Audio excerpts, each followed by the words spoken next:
ஆனா ஒரே ஒரு வார்த்தை மாத்திரம் சொல்லி நம்ம ஜெபிக்க போறோம்.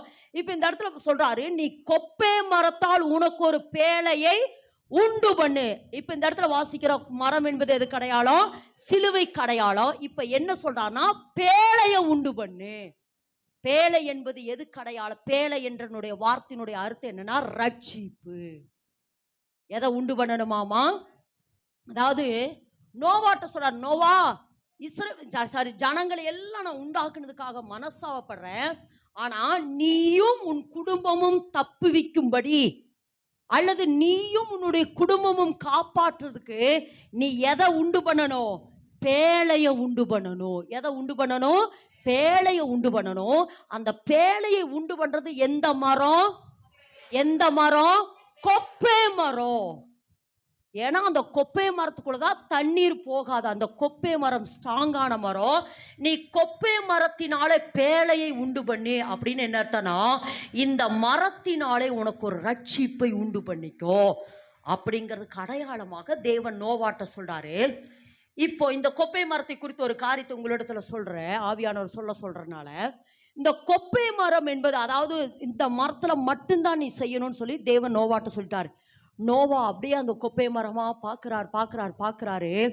அந்த கொப்பை மரம் எப்படிப்பட்ட மரம் அப்படின்னா, இந்த கொப்பை மரத்தை டக்குன்னு அறுத்துட்டு வந்து உடனே பேழை கட்ட முடியாது. பேழை கட்ட, அதை திரும்ப சொல்கிறேன், இதனுடைய எல்லா டீட்டெயில்ஸும் நீங்கள் அந்த மரத்தை குறித்து பேசியிருக்கிற அந்த மெசேஜுக்குள்ளே போனீங்கன்னா இருக்கா, நான் ஷார்ட்டாக சொல்கிறேன். அப்போ அந்த மரத்தை போய் உடனே வெட்டி கொண்டு வந்து பேழை செய்ய முடியாது. அந்த மரத்தை அறுக்கணும். முதல்ல என்ன பண்ணணும்? அந்த மரத்தை முதல்ல அறுக்கிற பொழுது அந்த மரத்திலிருந்து ஒரு பிசின் அல்லது அமிலம் அல்லது தார் அப்படி சொல்லி, இப்போ எப்படி ரப்பர் மரத்தை அறுத்தா என்ன வரும்?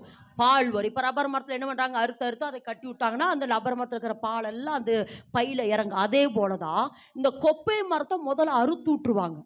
அறுத்துட்ட உடனே அந்த கொப்பை மரத்தில் இருக்கிற அந்த தார் கருப்பாக இருக்கும், பிசினது.